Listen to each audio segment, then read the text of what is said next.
আসসালামু আলাইকুম। অন্য মঞ্চের আলাপচারিতায় আপনাদের সকলকে আমন্ত্রণ জানাচ্ছি। বাংলাদেশে এখন এমন অবস্থা, বুলেট চললে দোষ নেই, কিন্তু মুখে কথা বললে সেটা সন্ত্রাস। মনে হচ্ছে সরকার এখন বুলেট প্রুফ ভেস্টের বদলে মাউথ প্রুফ শিল্ড খুঁজছে, কারণ তাদের আসল ভয় বুলেট নয়, মানুষের কথা। দিনে দুপুরে গুলিবিদ্ধ প্রার্থী মৃত্যুর সঙ্গে পাঞ্জা লড়লেও সে ঘটনা ঢাল নেই, তলোয়ার নেই। নিধিরাম সর্দার মার্কা সিএসির কাছে শুধুই তুচ্ছ ঘটনা। বিচ্ছিন্ন এসব ঘটনাকে আইন শৃঙ্খলার অবনতি হিসেবে দেখার সুযোগ নেই বলে মনে করেন প্রধান নির্বাচন কমিশনার। তবে প্রধান নির্বাচন কমিশনার যখন স্বাভাবিক দেখছেন দেশের আইন শৃঙ্খলা, ঠিক তখনই ঢাকায় থাকা মার্কিন নাগরিকদের জন্য দেশ জুড়ে নিরাপত্তা সতর্কতা জারি করেছে ঢাকার যুক্তরাষ্ট্র দূতাবাস। বোঝা যাচ্ছে শঙ্কা কেবল দেশবাসীকে আক্রান্ত করেনি, বিদেশিরাও আছে উৎকণ্ঠায়। হাদির উপর হামলায় অভিযুক্তদের গ্রেপ্তার করা তো দূরের কথা, তাদের অবস্থান সম্পর্কেও কোনো ধারণা নেই আইন শৃঙ্খলা বাহিনীর। সন্দেহভাজনদের সীমান্ত পার হয়ে পালিয়ে যাওয়ার দাবি করে সরকার সমর্থকরা যখন তোপ দাগছেন দিল্লির দিকে, তখন আইন শৃঙ্খলা বাহিনীর দাবি এ ধরনের সুস্পষ্ট কোনো তথ্য তাদের কাছে নেই। আর এমন অস্থিরতার মধ্যে যখন দেখা যায় স্বরাষ্ট্র উপদেষ্টার পাশে দাঁড়িয়ে তার পদত্যাগ চাওয়া হচ্ছে, তখন বুঝতে বাকি থাকে না রাজনীতির মাঠে কথার কসরত কতটা বেড়েছে। সেই কসরতের এবার শিকার হয়েছেন সাংবাদিক আনিস আলমগীর। সন্ত্রাস বিরোধী আইনে গ্রেপ্তার করে পাঠানো হয়েছে রিমান্ডে। প্রশ্ন উঠেছে, নির্বাচনী মাঠে নিরাপত্তাহীনতা নিয়ে সমালোচনার তোপ এড়ানোর কৌশলের অংশ হিসেবে কি গ্রেপ্তার করা হলো আনিস আলমগীরকে?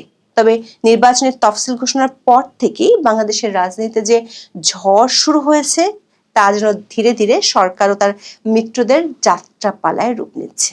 বিস্তারিত জানতে চলুন যাওয়া যাক বিশ্লেষণ।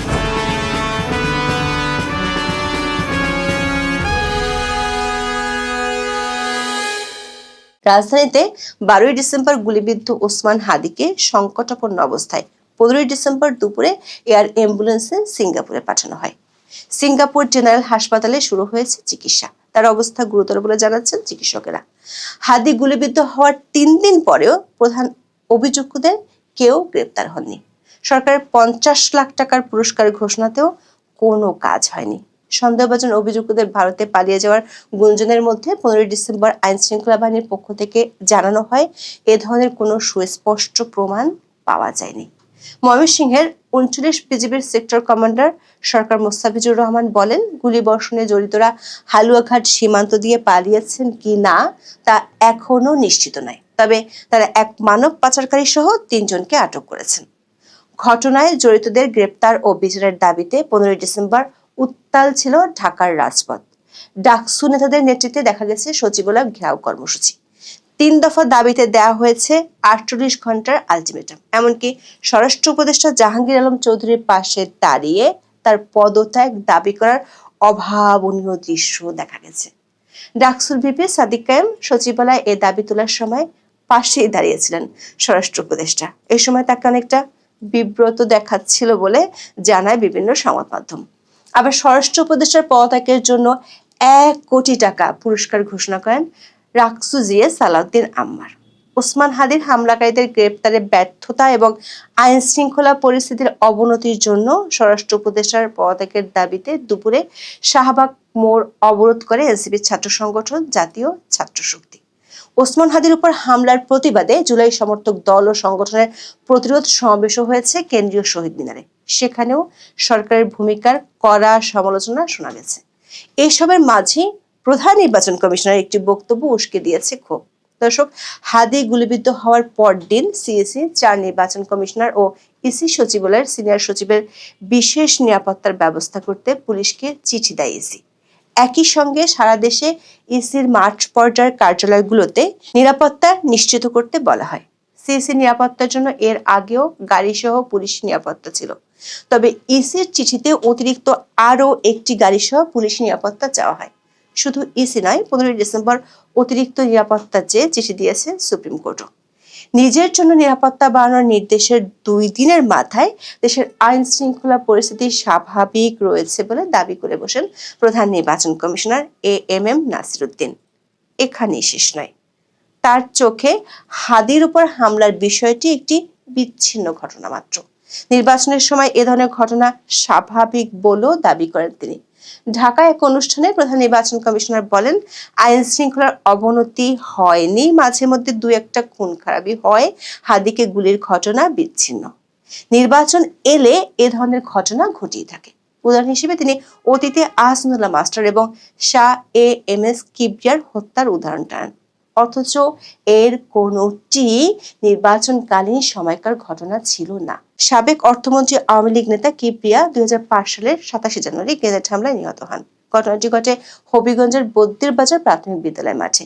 এক জনসভায় বক্তব্য শেষ করে স্কুল গেট দিয়ে বের হওয়ার সময় তাকে লক্ষ্য করে দুটি আরজেস গ্রেনেড ছোড়া হয়। এতে তিনি ঘটনাস্থলেই প্রাণ হারান। অন্যদিকে আরেক জনপ্রিয় আওয়ামী লীগ নেতা আহসানুল্লাহ মাস্টার নিহত হন 2004 সালের 7 মে। গাজীপুরের টঙ্গীতে এক জনসভায় গুলি করে তাকে হত্যা করা হয়। আহসানুল্লাহ মাস্টার এবং কিবরিয়া হত্যার দুটি ঘটনাই ঘটে জাতীয় নির্বাচনের অনেক আগে, অথচ হাদির উপর হামলাকে স্বাভাবিক প্রমাণ করতে গিয়ে সেই দুটি ঘটনার উদাহরণ টেনেছেন সিএসি নাসির উদ্দিন। তার দাবি, নির্বাচন এলে এ ধরনের ঘটনা ঘটতেই থাকে। বাংলাদেশে এগুলো নতুন কিছু নয়, দেশে আইন শৃঙ্খলা পরিস্থিতি বরং উন্নতি হয়েছে। সিএসির এমন দাবি ক্ষোভের আগুন আরো উস্কে দিয়েছে। সরকার সমর্থকদের পক্ষ থেকে স্বরাষ্ট্র উপদেষ্টার পাশাপাশি সিএসির পদত্যাগের দাবি উঠেছে। এনসিপির আহ্বায়ক নাহিদ ইসলাম শহীদ মিনারের সমাবেশে বলেন, দায়িত্বহীন বক্তব্যের পর সিএসি তার পদে থাকার নৈতিকতা হারিয়েছেন। হাদির উপর হামলা কোনো বিচ্ছিন্ন ঘটনা নয় দাবি করে নাহিদ বলেন, এই নির্বাচন কমিশন কিভাবে এমন কথা বলে? তারা নৈতিকভাবে দায়িত্বে থাকতে পারে না, তাদের অধীনে নির্বাচন সম্ভব নয়। দর্শক, শহীদ মিনার সমাবেশ থেকে ভারতের প্রতিও দেওয়া হয় কড়া বার্তা। সাবেক প্রধানমন্ত্রী শেখ হাসিনা এবং সাবেক স্বরাষ্ট্রমন্ত্রী আসাদুজ্জামান খান কামালকে 25শে ডিসেম্বরের মধ্যে বাংলাদেশে ফেরত পাঠানোর দাবি তোলা হয়। হুঁশিয়ারি দিয়ে বলা হয়, তা না হলে বাংলাদেশে ভারত কেন্দ্রিক সব প্রতিষ্ঠানের কার্যক্রম প্রতিহত করা হবে। হাদির উপর হামলাকারীরা সীমান্ত পেরিয়ে ভারতে আশ্রয় নিয়ে থাকলে তাদেরও ফেরত পাঠাতে হবে এই সময়ের মধ্যে। হাদি গুলিবিদ্ধ হওয়ার পর থেকেই নতুন করে ভারত বিরোধী অবস্থানের জানান দিচ্ছেন সরকার সমর্থকেরা। এমনকি তাদের দাবি মেনে ভারতের রাষ্ট্রদূতকে তলবও করা হয়েছে। তবে দিল্লির পাল্টা প্রতিক্রিয়া দেখা যাচ্ছে, এ ধরনের অবস্থান আমলে নিতে রাজি নয় দিল্লি। অভ্যন্তরীণ নিরাপত্তার ব্যর্থতা ঢাকতে এবং শক্তিশালী ভারত বিরোধী জনমত তৈরি করতে এই আক্রমণকে ট্রোজান হর্স হিসেবে ব্যবহার করা হচ্ছে। দর্শক, এই অবস্থার মাঝে ঢাকার যুক্তরাষ্ট্র দূতাবাসের এক সতর্ক বার্তায় উদ্বেগ আরো ঘনীভূত হচ্ছে। দূতাবাসের ওয়েবসাইট ও সামাজিক যোগাযোগ মাধ্যমে 15 ডিসেম্বর সন্ধ্যায় এই সতর্কবার্তা জারি করা হয়। এতে বলা হয়, নির্বাচনের তারিখ এগিয়ে আসার সঙ্গে সঙ্গে রাজনৈতিক সমাবেশ ও বিক্ষোভ আরো ঘন ও তীব্র হতে পারে। এমন পরিস্থিতিতে যুক্তরাষ্ট্রের নাগরিকদের সতর্কতা অবলম্বন করা উচিত। পাশাপাশি মনে রাখা উচিত, এই বিক্ষোভ সংঘর্ষে পরিণত হতে পারে এবং সহিংসতা ঘটতে পারে। নিজেদের নাগরিকদের বিক্ষোভ এড়াতে এবং যে কোনো বড় সমাবেশের আশেপাশে সতর্কতা অবলম্বন করার পরামর্শ দেওয়া হয় সতর্কবার্তায়। আশপাশের পরিবেশ সম্পর্কে সচেতন থাকা, হালনাগাদ তথ্যের জন্য স্থানীয় গণমাধ্যম পর্যবেক্ষণ, ভিড় ও বিক্ষোভ এড়িয়ে চলার পরামর্শ দেওয়া হয়েছে। দর্শক, নিরাপত্তার বেহাল দশা নিয়ে টালমাটাল অবস্থার সরকার সেই পুরনো নীতি আবারও প্রয়োগ করেছে। জ্যেষ্ঠ সাংবাদিক আনিস আলমগীরকে জিজ্ঞাসাবাদের জন্য ডিবি হেফাজতে নেওয়ার পর তাকে সন্ত্রাস বিরোধী আইনের মামলায় গ্রেপ্তার দেখানো হয়েছে। রাজধানীর উত্তরা পশ্চিম থানায় জুলাই রেভলিউশনারি অ্যালায়েন্সের কেন্দ্রীয় সংগঠক আরিয়ান আহমেদের অভিযোগে এই মামলা দায়ের করা হয়।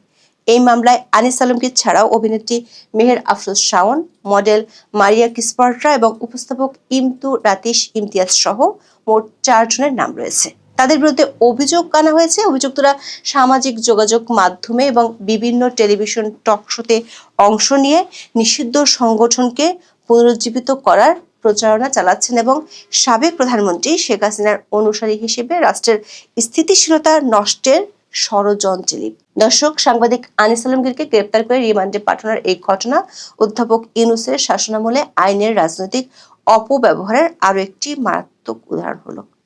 সামাজিক যোগাযোগ মাধ্যমে বা টক শোতে দেওয়া মতামতকে রাষ্ট্রের স্থিতিশীলতা নষ্টের ষড়যন্ত্র হিসেবে আখ্যায়িত করে সন্ত্রাস বিরোধী আইনের অধীনে গ্রেপ্তার করা, ভিন্নমতকে জাতীয় নিরাপত্তার হুমকি হিসেবে চিহ্নিত করার একটি কৌশলগত পদক্ষেপ। এটি কেবল ভিন্নমত দমন নয়, বরং বুদ্ধিবৃত্তিক এবং মিডিয়া বিরোধী কণ্ঠকে নীরব করার একটি কর্তৃত্ববাদী প্রবণতা বলে বিশ্লেষকরা মনে করছেন। মন খুলে সমালোচনা করার যে লাইসেন্স অধ্যাপক ইউনূস দেওয়ার কথা বলেছিলেন, সেটি যে কথার কথা ছিল তা বোঝাই যাচ্ছে। দর্শক, যদি একজন সাংবাদিকের টেলিভিশনের মন্তব্য এতটাই শক্তিশালী হয় যে তা নিষিদ্ধ সংগঠনকে পুনরুজ্জীবিত করতে পারে, তবে এই বক্তব্য হয় আগের সরকারের সমর্থক গোষ্ঠীর ভিত্তি কতটা শক্তিশালী ছিল তা প্রমাণ করে, অথবা বর্তমান সরকারের রাজনৈতিক আখ্যান কতটা ভঙ্গুর তা ফুটিয়ে তোলে। ভিন্ন মতকে সন্ত্রাসবাদী আখ্যা দেওয়া এটি একটি আতঙ্কিত প্রতিক্রিয়া, যা প্রমাণ করে যে কর্তৃপক্ষ জননিরাপত্তা নিশ্চিত করার চেয়েও রাজনৈতিকভাবে অস্বস্তিকর কণ্ঠস্বরকে দমন করাকে বেশি গুরুত্ব দিচ্ছে। প্রশ্ন হলো, সরকার যেখানে বলেছিল এবারে নির্বাচন হবে ইতিহাসের এবং উৎসব মুখর, সিএসি দেখছেন আইন শৃঙ্খলার উন্নতি, সেখানে কেন এমন আশঙ্কা পাওয়া যাচ্ছে বিদেশিদের বার্তায়? দেশের মানুষ নয় মিথ্যা আতঙ্কে ভুগছে। সন্ত্রাস দূর করতে সরকার শুরু করেছে অপারেশন ডেভিল হান্টের দ্বিতীয় অধ্যায়। সন্ত্রাস বিরোধী আইনে গ্রেপ্তার হয়েছেন সাংবাদিক আনিস আলমগীর। এর পরেও কেন কমছে না অস্থিরতা? সরকার সমর্থকরাই কেন নিরাপত্তাহীনতার প্রকাশ্য অভিযোগ তুলে স্বরাষ্ট্র উপদেষ্টার পদত্যাগ চাইছেন? এটাই কি সেই ইতিহাসেরা নির্বাচনের আগাম আলামত?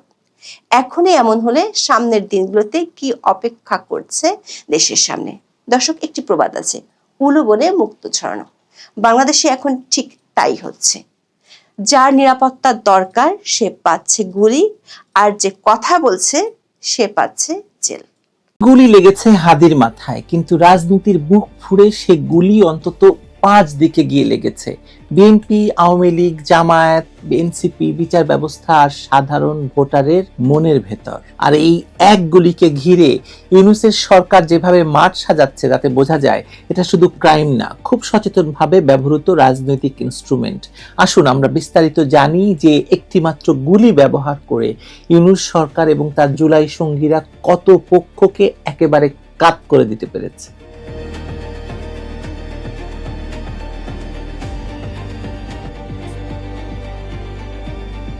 মেঘমল্লার বসুকে তো আপনারা সবাই চেনেন, নামে হয়তো চেনেন। ছেলেটির শেখ হাসিনা বিদ্বেষ এবং আওয়ামী বিদ্বেষ নিয়ে কিছু বলার নেই, বামপন্থা থেকে আসা রাজনীতির শিক্ষাই সেটা।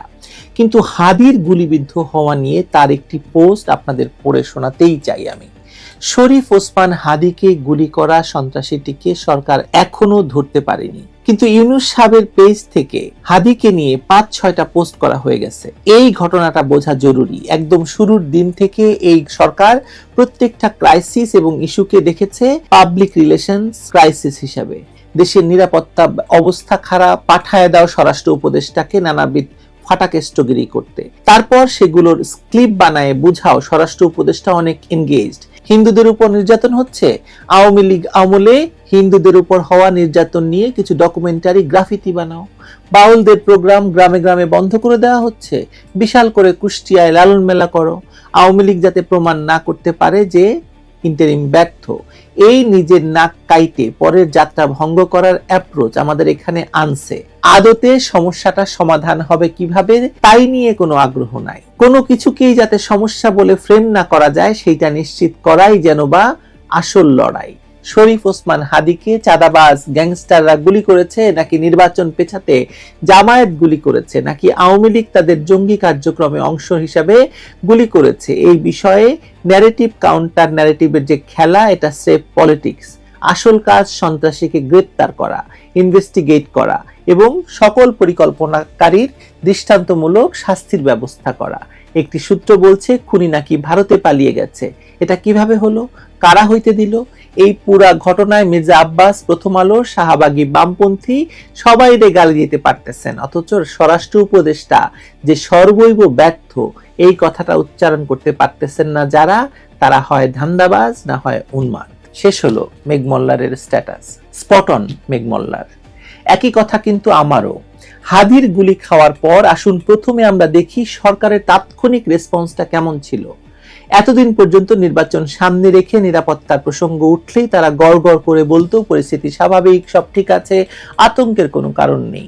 এখন হাদির মাথায় গুলি লাগার পর হঠাৎ তারা ঘোষণা দিল সব রাজনৈতিক দল, সব প্রার্থী, এমনকি গণ অভ্যুত্থানের সামনের সারির নেতাদেরও বিশেষ নিরাপত্তা দেওয়া হবে, সুস্পষ্ট প্রোটোকল থাকবে, সাইবার স্পেস পর্যন্ত সিকিউরিটি গাইডলাইন্স করে দেওয়া হবে। এই যে নাটকীয় শিফট, এটা কাকতালীয় নয় কিন্তু।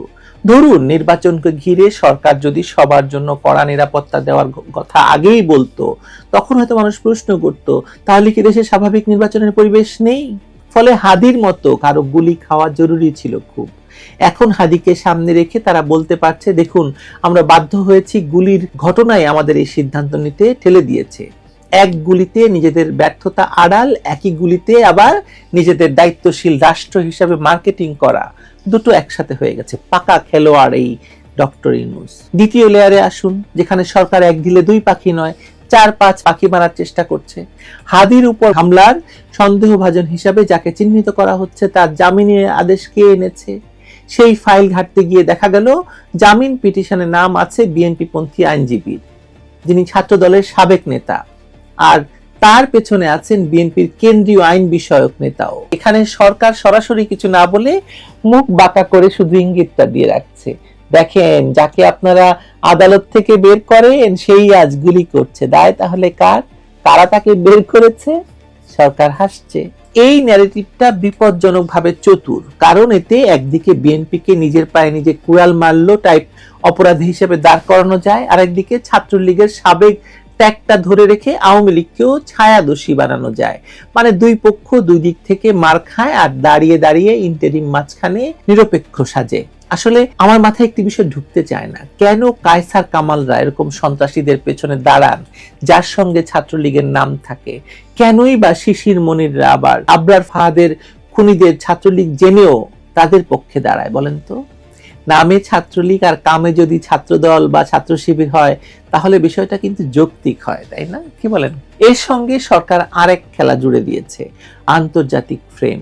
ভারতীয় হাইকমিশনারকে ডেকে তারা বলছে পলাতক শেখ হাসিনা নাকি ভারত থেকে বাংলাদেশের শান্তি নষ্ট করছে, নির্বাচন বানচালের নির্দেশ দিয়েছে, সাথে সাথে অনুরোধ তাকে ধরিয়ে দিন, ফেরত পাঠান, আর হাদি হত্যা চেষ্টাকারীরা যেন সীমান্ত পাড়ি না দিতে পারে সেজন্য সহযোগিতা করুন। দুইটা মেসেজ একসাথে দেওয়া হয়, মানে প্যাকেজ করা হলো। এক, শেখ হাসিনা এখন আন্তর্জাতিক অপরাধী এবং সন্ত্রাসের আড়ালে মাস্টার মাইন্ড হিসেবে প্রমাণ করা যাচ্ছে।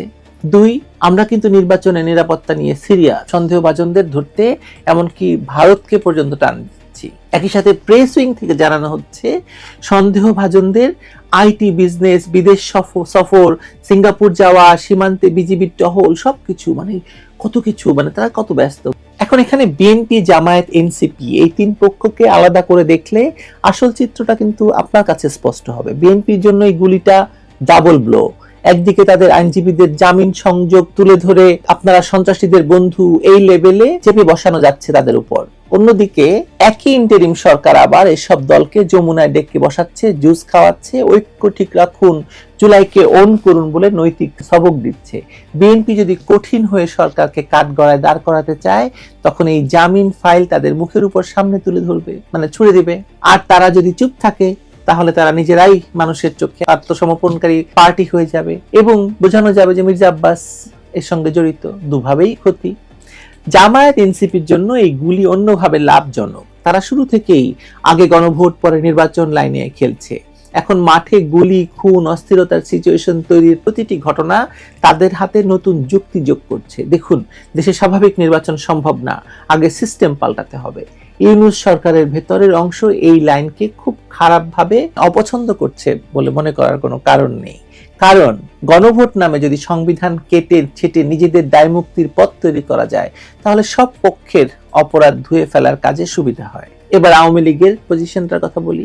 মজার ব্যাপার, এত বড় হামলা, এত আলোড়ন, অথচ দেশের মানুষ এই ঘটনায় আওয়ামী লীগকে খুব বেশি দায়ী ভাবছে না। এটা এখন খোলামেলায় বলা হচ্ছে, কারণ আওয়ামী লীগের বর্তমান সাংগঠনিক অবস্থা, নিরাপত্তা, ক্ষমতা, মাঠের নিয়ন্ত্রণ কোনোটাই এমন নয় যে তারা রাজধানীর মাঝখানে একটা ইনকিলাব মঞ্চের নেতাকে গুলি করে পুরো ঝুঁকি নিজের ঘাড়ে নেবে। সরকারও সেটা জানে। তাই সরাসরি লিক করেছে। এই লাইনটা তারা নিজের মুখে না, বরং সোশ্যাল মিডিয়ার গুজববাজদের দিয়ে সাবেক ছাত্রলীগ, পুরনো ছবি, পুরনো পোস্ট এগুলো ঘুরিয়ে ঘুরিয়ে দেখাতে চাইছে। নিজের দূরত্ব থেকে একটু দূরে থেকে তৃতীয় পক্ষ দিয়ে নোংরা কাজ করাচ্ছে সরকার। এটা ইন্টারিমের একটা স্ট্যান্ডার্ড টেকনিক হয়ে গেছে। আরেকটা গভীর লেভেল বলি, এই এক গুলির মাধ্যমে তারা মানুষকে আরেকটা মেসেজ দিচ্ছে। পুলিশের কাছে, সামরিক গোয়েন্দাদের কাছে, এনজিও, বুদ্ধিজীবী কার্টেলের কাছে অস্ত্র তোমরা রাখো, ন্যারেটিভ আমি চালাবো। থানা থেকে লুট হওয়া অস্ত্রের স্রোত, সেগুলো রাজনৈতিক ব্যবহার, কার হাতে কি আছে, এসব প্রশ্নকে তারা এমন জায়গায় নিয়ে যাচ্ছে যে টেরোরিজম, ষড়যন্ত্র, অভ্যুত্থান বিরোধী সংগ্রাম টাইপ শব্দের নিচে তারা গুজে দিচ্ছে এই ব্যাপারটিকে। অথচ সত্যটা খুব সোজা। এই অস্ত্র এখন যারা হাতে পেয়েছে তারা কেউই গণতান্ত্রিক রাজনীতি করতে মাঠে নামেনি। তারা নেমেছে টার্গেট কিলিং আর ভয় ছড়ানোর কাজ করানোর জন্য। শেষ পর্যন্ত এই গুলি সবচেয়ে বড় আঘাত করেছে সাধারণ জনগণের মনে। মানুষ নিরাপত্তাহীন বোধ করছে। একদিকে ঘোষণা দিচ্ছে সবাইকে নিরাপত্তা দেব, অন্যদিকে বাস্তবতা হচ্ছে দিনে দুপুরে মোটরসাইকেল এসে গুলি করে পালিয়ে যাওয়া এখন রুটিন কাজ। আপনি হয়তো বাসায় বসে ভাবছেন যে ওদের নিজেদের ঝামেলা, আমার কি? কিন্তু পরের ধাপে যখন রাজনীতির প্রতিটি প্রতিপক্ষকে হত্যাযোগ্য, প্রতিটি সমর্থককে দাঙ্গাবাজ, প্রতিটি কণ্ঠকে ফ্যাসিস্ট বা এজেন্ট বানিয়ে দেওয়া হচ্ছে, তখন এই একই অস্ত্র আপনার গলির মোড়ে থেকে আপনার ঘরেও ঢুকে যেতে পারে। 2024-এ যেটা করা হয়েছিল, আপনার ঘরের মধ্যে আপনাকে নিরাপদ থাকতে দেয়নি, আপনাকে মেরে ফেলে আপনাকে বানানো হয়েছিল অস্ত্র ক্ষমতা দখলের। বাংলাদেশ একসময় দেখেছে জাসদ অস্ত্রের রাজনীতিতে করত, শেষ পর্যন্ত নিজেরাই নিজেদের গলা কেটেছে। এখন যাদের হাতে পাক মার্কিন মোল্লা মিলিটারি জোট অস্ত্র ধরিয়ে দিয়েছে, তাদের পরিণতি আরো বেশি করুণ হওয়ারই কথা। কারণ এটা টেক্সাস না, যেখানে লোকজন বন্দুক নিয়ে হাঁটে, আইনও সে অনুযায়ী চলে। এটা বাংলাদেশ। এখানে পুরুষদের বড় অংশই ঘরে বসে পরিবারকে ভয়, সামাজিক চাপের ভয়ে আর দুর্বলতার ভয়ে সারাক্ষণ একটা ভয় নিয়ে বাঁচে। বাইরে বড় বড় বুলি আওড়ায়, কিন্তু টান লাগলে সবার আগে পালায়। যে বন্দুক এখন সবার হাতে হাতে ঘুরছে, এই বন্দুক শেষ পর্যন্ত আপনার দিকেও তাক করা হতে পারে। এই সরল সত্যটা যারা বুঝতে পারছেন না, তারা রাজনীতিতে এসেছে ভুল ম্যাপ হতে, আর তাদের স্ক্রিপ্ট লিখছে যাদের সেনানিবাসে পচা চিন্তা জমে আছে। এই সরল সত্যটা যারা বুঝতে পারছেন না, তারা রাজনীতিতে আসার ভুল চিন্তা ভুলেও করবেন না। কারণ আপনার মাথার গ্যারান্টি তো কেউ দিতে পারবে না। 50 জনের নাম ইতিমধ্যে নাকি লিস্ট বেরিয়েছে, এই 50 জনকে হত্যা করা হবে। এটা যে সরকারই করাচ্ছে না, আপনি কি নিশ্চিত? এই হাদিকে দিয়ে শুরু হয়েছে, আরো কতজন হাদির এই লিস্টে আছে, ইতিমধ্যে সেই লিস্ট ভাইরাল হয়েছে। কিন্তু সরকারের পক্ষ থেকে কি করা হচ্ছে তাদেরকে নিরাপত্তা দেওয়ার জন্য? হ্যাঁ, তাদেরকে নিরাপত্তা দেওয়ার কথা বলা হচ্ছে, কিন্তু আমার মনে হয় যিনি রক্ষক তিনিই ভক্ষক। ইউনূসকে তো চেনেন না, আপনাকে মারবে এবং আপনাকেই বলবে যে আপনি নিজে মাথায় নিজে গুলি করেছেন। এটাই হচ্ছে ইউনূসের রাজনীতি, এবং সেই রাজনীতির ফাঁদে পড়েছে বাংলাদেশ। হাদি উদ্বোধন শেষ নয়। ভালো থাকবেন।